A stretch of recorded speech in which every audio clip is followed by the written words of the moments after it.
The National Broadcasting Company presents Counterspy.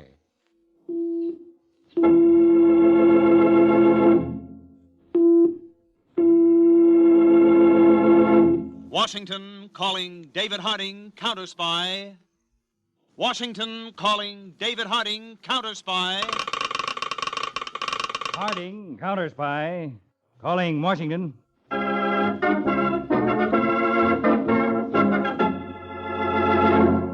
United States Counterspies, especially appointed to investigate and combat the enemies of our country, both at home and abroad.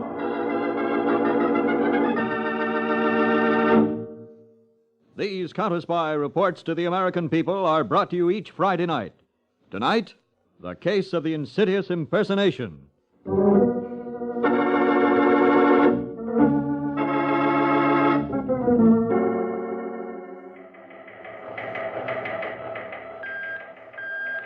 Agent Ferguson, Counterspy Liaison Bureau, Washington.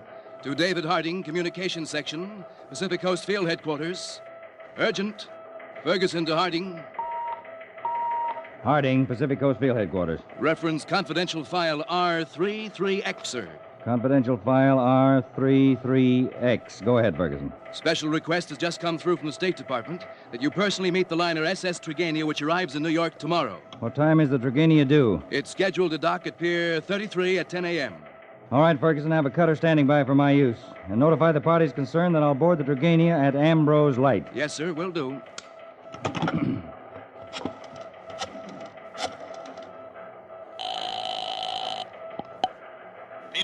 Peters, notify Spaulding that I'm putting him in charge of our present operation here on the West Coast till you and I get back. Till we get back, where are we going? Now, after you talk to Spaulding, call the airport and order the jet to be ready for a takeoff within an hour. Why the big rush, Mr. Harding? What's up? We're making an emergency flight to New York, Peters. I'll give you the details on the way.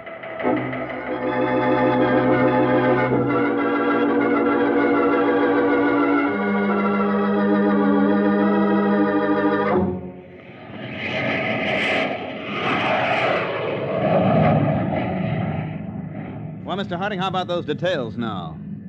Peters, we're flying to New York in reference to confidential file R33X. File R33X. Oh, I'm sorry, I forgot. You weren't in Washington last week when I discussed the matter with Mr. Johnson of the State Department. No. Just what is R33X, Chief? That's the code number for a special mission to Washington by Mr. Ramon Sierra. Ramon Sierra, the Philippine statesman? Yes. Mr. Sierra and his aide, Colonel Manuel Quinto, are scheduled to arrive in New York tomorrow morning aboard the liner Trigania. I don't get it, Dave. Why New York? Well, Mr. Sierra is ostensibly taking a long ocean voyage for his health. Ostensibly? Uh-huh. A cover-up for his business here, Exactly. Very careful plans were made not to arouse the suspicions of Huck espionage agents in the Philippines. The secret conference in Washington will deal with a defense plan for the islands in case of a surprise attack like the Korean affair. It's certainly big stuff, Dave. There's no telling what espionage agents would do to get information on what'll be said at that conference. Or no telling what they would do to stop it. That's why we're on our way to New York, Peters, to make sure that Mr. Sierra's mission is accomplished safely and successfully.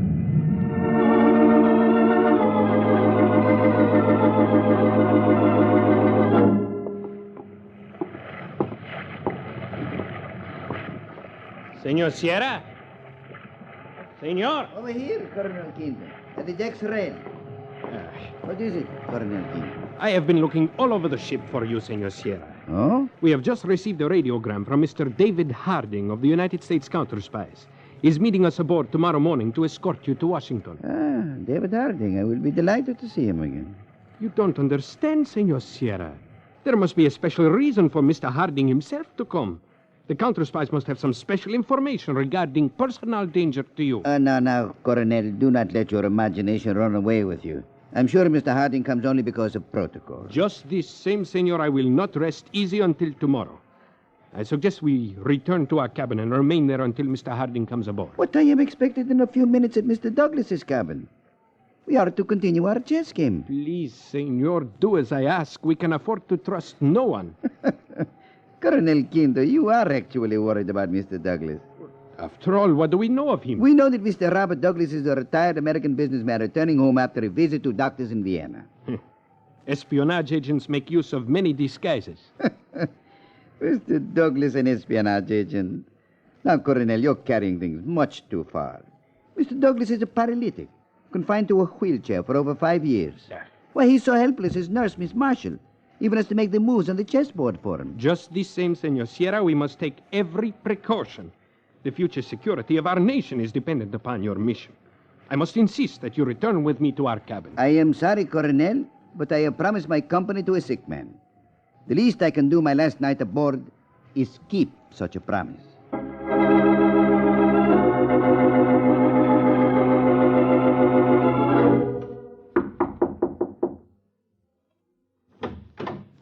Oh, good evening, Mr. Sierra. Won't you come in? Thank you, Miss Marshall. I've already set up the chessboard, and Mr. Douglas is raring to go. I most certainly am, Mr. Sierra. I brought my aide, Colonel Quinto, along. I believe you gentlemen know each other? Yes, we do. Of course. Glad to have you here, Colonel. Thank you. To be truthful, Mr. Douglas, the Colonel insisted upon coming. Insisted? The Colonel has a notion that you may be a spy. A spy? Really? As a matter of fact, Mr. Douglas, I can safely say now that you are a spy.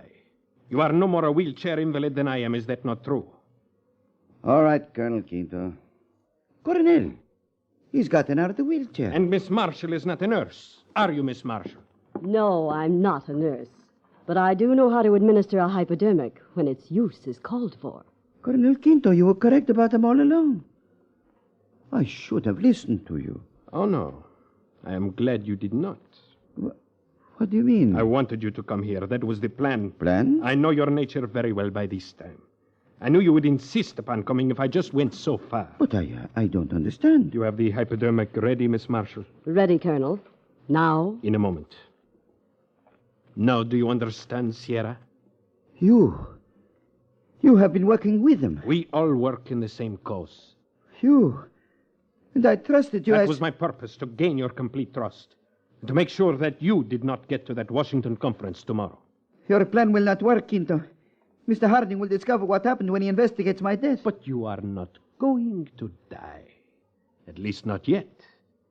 And you attend that conference tomorrow, but in name only. Is that not right, Douglas? Si, Coronel Quinto. I will attend.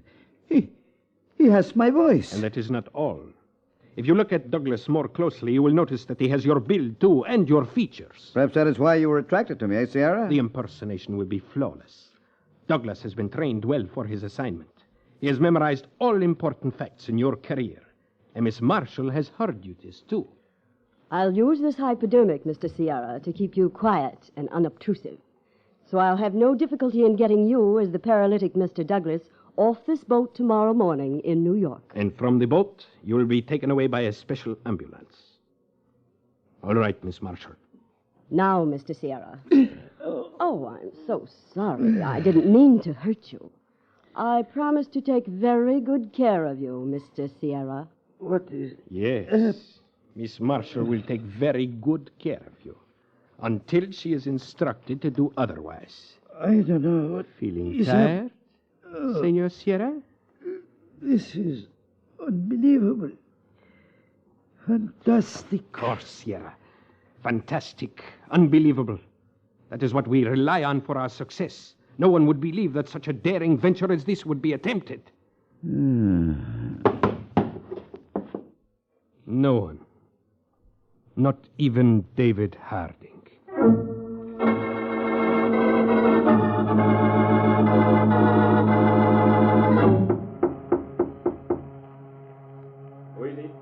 David Harding, United States Counterspy. I am Colonel Manuel Quinto, aide to Senor Sierra. Colonel? Come in, please, Senor Harding. Thank you. I am delighted to see you again, Senor Harding. Thank you, Mr. Sierra, and welcome back to the United States. It is good to be here again, Senor, and to renew old friendships, especially with you. Well, I've been looking forward to this meeting, too, sir. Let's see. When last we met... yes, it was in December 1943. The conference at your office in Washington in regard to establishing intelligence contact with our partisan forces. Is that not correct? Oh, yes, that's correct, Mr. Sierra. There was such a conference in my office. Yes. Senor Sierra has a remarkable memory for dates, places, and persons, Senor Harding. Especially such a person as you, Senor Harding. Well, I am sincerely impressed, sir. Tell me, did you have a good voyage? Very restful, thank you. And very uneventful, we are happy to report. Well, gentlemen, I can see no reason why the remainder of your trip should be any more troublesome. Not as long as we are in your hands, Senor Harding.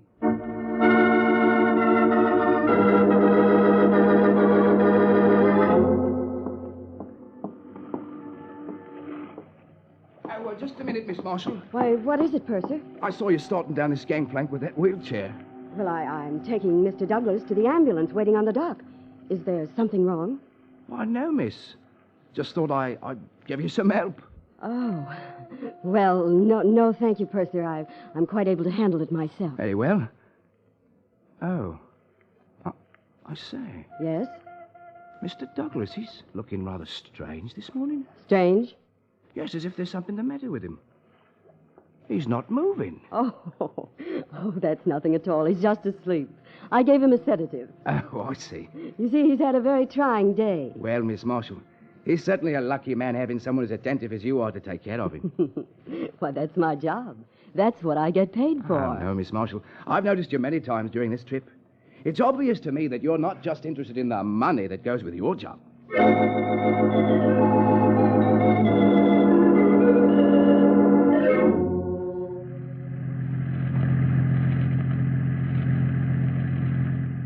Driver, Miss Marshall. there's a dirt road just ahead on the left. Will you drive the ambulance in there and park? Right. How's your patient back there? Still asleep? Uh-huh, and he'll be that way for hours. How far you want to go, Miss Marshall? Oh, just a little farther. I've got a car parked in the woods on the side of the road.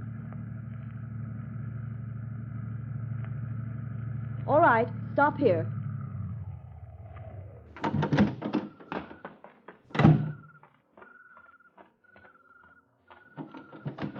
Okay, Miss Marshall, I'll take him out, get him in the car for you. Well, that won't be necessary, driver. I can handle it myself. He's kind of heavy, you know.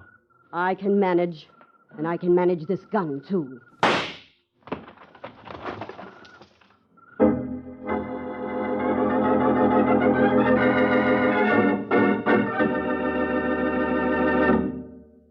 You are listening to the case of the Insidious Impersonation on Counterspy. Sunday afternoon chimes mean mystery and action on NBC. Mike Waring, better known as the Falcon, lends his debonair touch to the solution of another mystery, followed by that polite, diplomatic, and very deadly detective, the Saint. After the Saint, hear the Big Guy. And then your Sunday afternoon of mystery concludes with that new private eye, Charlie Wilde, who goes into action with a swash of the buckle and a few nonchalant homicides.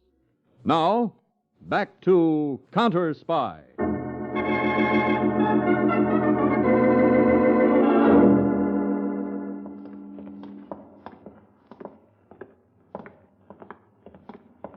Mr. Johnson's office is right down this corridor, Mr. Sierra.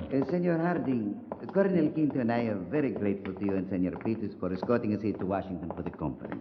It was an honor, Mr. Sierra.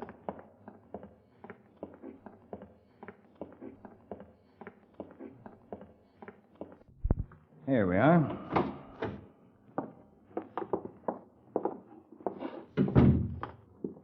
Well, good afternoon, Mr. Harding. Afternoon, Miss Lane. This is Mr. Ramon Sierra and his aide, Colonel Quinto. Mr. Johnson is expecting the gentleman in his office. Let me thank you again, Senor Harding. The pleasure was mine, sir. I hope to see you once more before I leave Washington. I'm sure we'll see each other again. This way, gentlemen, please. Adios, Senor Harding. Goodbye, Colonel Quinto. Well, Dave, our job's finished. No, Peters. Our real job has just begun. What do you mean? Hold on a moment. I talked to Mr. Johnson on this phone.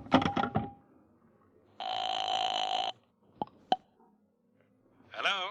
Mr. Johnson, this is Harding. Now listen closely. Don't give away that you're talking to me, and don't act surprised by what I'm going to tell you. I see. Very well. The man who was just brought into your office is not Ramon Sierra. What? The man in your office is an imposter, undoubtedly an espionage agent. Now, you'll have to handle this very delicately. Play along as much as you can, but give out no valuable information. You understand? Yes. Yes, I understand fully. The matter will be taken care of as expertly as possible. Thank you, Mr. Johnson. I or one of my agents will be in touch with you after today's conference.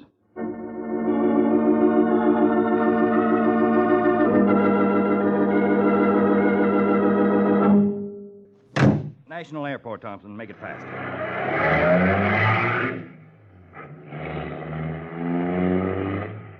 Dave, I don't get all this. I didn't have a chance to explain before, Peters. Now, hold on just another moment while I use the radio. Harding, Car S1, calling headquarters. Agent Ferguson, go ahead, Mr. Harding.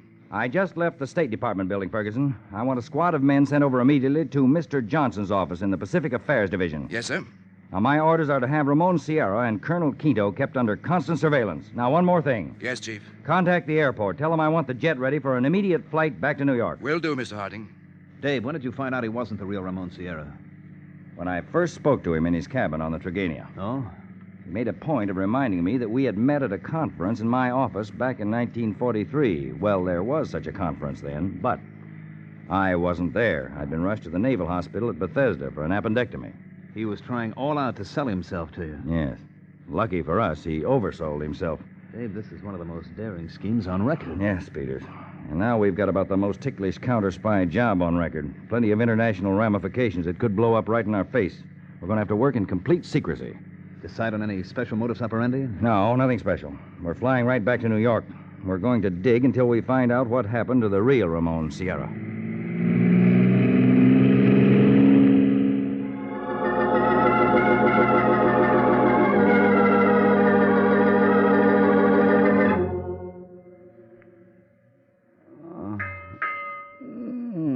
Good evening, Mr. Sierra.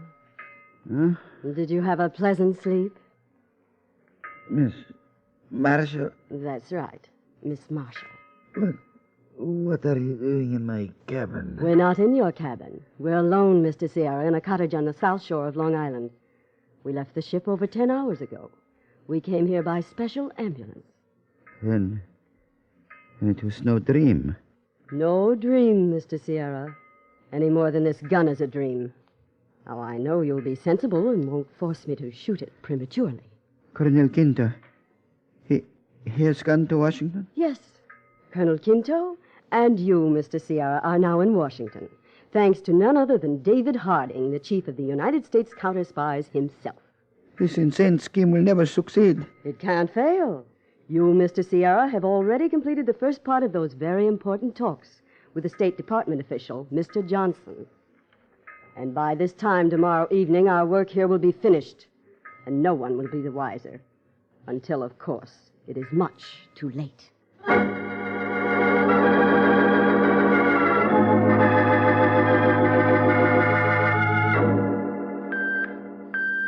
Peters in patrol car at Pier 33 to Harding, New York field office. Urgent.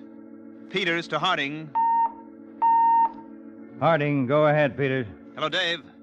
I just went over the passenger list of the Trigania with the ship's purser. I've got something that might be a break in the case. Suggest you come down and talk to the purser yourself. All right, Peters. I'm on my way there.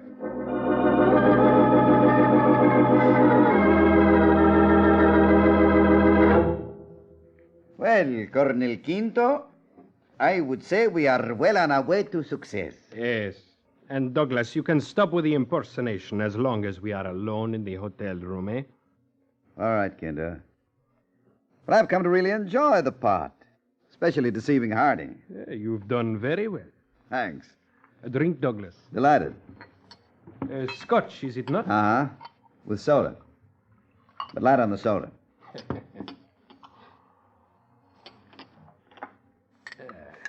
Here you are. Thanks. Too bad Miss Marshall can't be here to enjoy this. I am sure Miss Marshall is getting equal enjoyment out of her part of the job. Yes, I suppose so. She's a rather peculiar woman. I don't think I could ever kill anyone in cold blood. She always seemed to get a thrill out of it. But everyone to his own taste, huh? In our cause, Douglas, it is everyone to his own usefulness. Oh, yeah. Yes, I forgot. Well, how about a toast, eh, Quinto? To tomorrow, and the final session of the conference. And to tomorrow.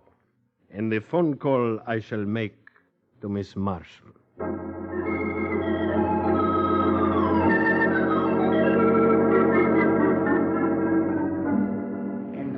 That's the story, Mr. Harding. You see, sir, I offered to help Miss Marshall take the wheelchair down the gangplank, but she wouldn't allow me. And this happened, Purser, after the other passengers debarked. Oh, yes, sir, quite a time after. Would you please tell Mr. Harding the condition of Miss Marshall's patient? All right, Mr. Peters. Well, Mr. Douglas looked rather, strange to me. He was slumped over in the wheelchair, motionless. Miss Marshall told the purser that she'd given Mr. Douglas a sedative, Chief. I see. Did you see Mr. Douglas' face? Only part of it, sir. You see, his coat collar was up and his hat was pulled down. Oh. Well, did you notice where they went when they got down onto the pier? Luckily, he did, Mr. Harding. There was an ambulance waiting for them, and they drove off immediately. Oh? I've already radioed our agents in this area to investigate all ambulance services. Yeah, good. Now, one more thing, Purser. During the time he was aboard ship, did Mr. Douglas have any close acquaintances? Well, sir, now that you ask, I do recall him being friendly with another passenger, Mr. Raymond Sierra. Sierra, huh? Yes, Mr. Harding, very friendly. I hope I've been some help. You certainly have. Thank you very much. Let's go, Peters.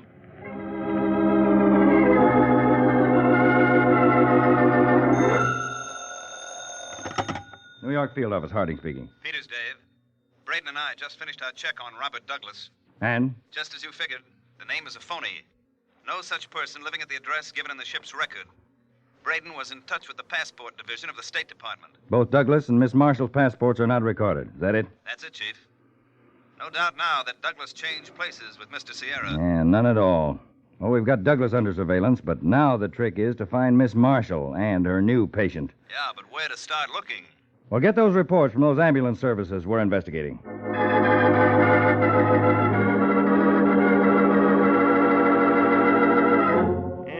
This, Mr. Sierra, is the amount of money the United States will furnish to your government for the purchase of defense equipment. Senor Johnson, the Filipino Republic is everlastingly grateful for this great kindness.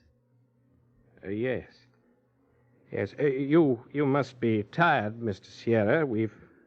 We've been at this conference table for over 7 hours. Oh, no, senor. I am fine. Well, we could finish the remainder of our business tomorrow morning. Senor Johnson, I am anxious to finish tonight so I can return quickly to my people with the good news.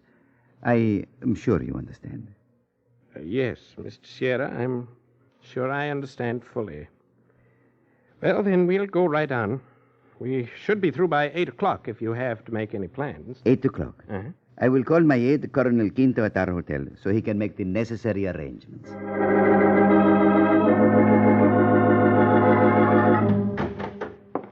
Harrison just phoned in, Dave. He located the ambulance. Good.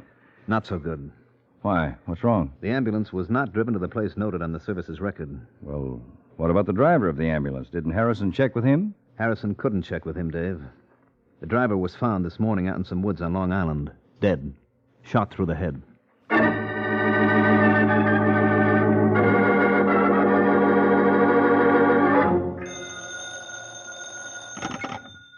Hello? Miss Marshall, Colonel Quinto. Oh, I've been waiting to hear from you. Sierra is almost finished with his work here in Washington. You will take a plane and meet us in San Francisco tomorrow evening. Then everything is all set? Everything. What about my patient? It is now 25 minutes of 8. Sierra will be through with the conference at exactly 8. And unless you hear from me to the contrary, at exactly 8 o'clock, you will put your patient out of his misery.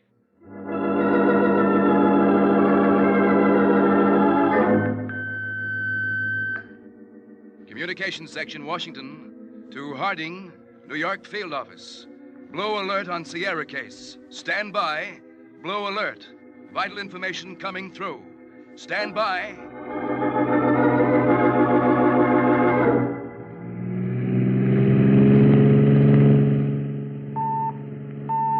Harding, Control Car S1, to all motor patrols in New York area. Disregard all previous orders and converge immediately on house at 56 Elm Drive, Glenmore, Long Island. Repeat, 56 Elm Drive, Glenmore, Long Island.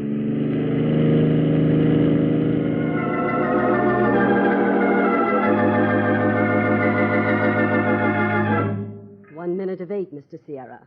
You have exactly 1 more minute to live. Well, what's the matter with you? Aren't you afraid? You just sit there smiling. I smile, Miss Marshall, because in the end I know I will win, and you and the others will lose. We can't lose now. There's nothing to stop us. There is always something. Someone to stop people like you. For a man who's about to be shot to death, you seem very brave. Death does not frighten me. I'm an old man. I have lived a full life. Oh, no regrets, eh? Only one. And that? That I will not be present when you and the others are brought to trial. Your time is up, Mr. Sierra. Now we two say goodbye. Hello? Put that gun down, Miss Marshall. What? Put it down. Who is this? You're too late now, Miss Marshall. Too late to kill Mr. Sierra. What kind of a trick is this? Who's talking? You have exactly 3 seconds to put that gun on the table. Who are you? Why are you calling me? Your time is up, Miss Marshall. Oh, no, you can't trick me. I'll do what I have to Then do. you'll be killed yourself by Mr. Harding. Harding? He's standing right behind you in the doorway. You can't fool me. No one is in this cottage. No one knows I'm here. Harding could never find me. That's where you're wrong, Miss Marshall. What? Look out, Peter! The next shot is for keeps. Now you're going to do as you're told. That voice on the phone. That was one of my agents talking to you by radiophone from one of the patrol cars outside this house. We were playing for a few extra seconds to save Mr. Sierra. I told her, Senor Harding, that she and the others would lose. How did you ever find us here? What happened to Quinto and Douglas? We had a tap on Quinto's hotel phone. While he was talking to you earlier, my agents were busy checking the address that went with this phone number. Spakino and Douglas, they're waiting for you in Washington. We're arranging a very special kind of conference for all of you. All right, Peters, you can take her out. I'll be along in a minute with Mr. Sierra. Come on, let's go. Senor Harding, it is good to see you again. You too, Mr. Sierra. You've no idea how good.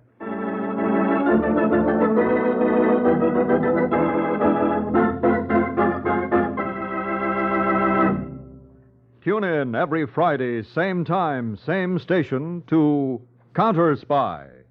Listen next Friday for the exciting case of the carbon console. When a broken pencil was fitted together 3,000 miles from Counterspy headquarters, the matching pieces blew wide open one of the most sinister international intrigues on record. The full case history will be revealed next Friday in Case of the Carbon Console on Counterspy.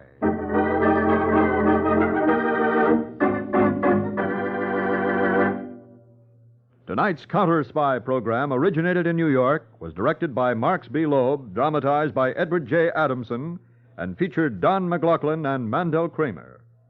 Counterspy is produced by Phillips H. Lord.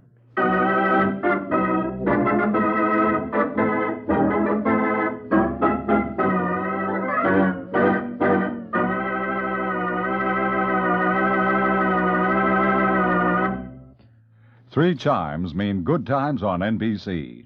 The chimes are really excited about a big show. In fact, it is the big show, coming soon on NBC.